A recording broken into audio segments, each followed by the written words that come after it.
So I just ordered one of these magnetic dipsticks after seeing all the advertising online.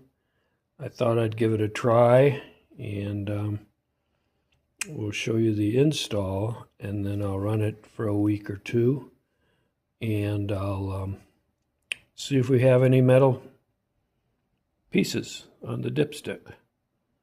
So subscribe. It's a Figurita Designs. So these things are really nicely packed. I got the black. Wow, this sucker's heavy. This is heavy.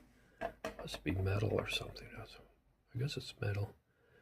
A really nice design on it, but it is a heavy, heavy dipstick. And we'll do an install and see what it does. Stay tuned.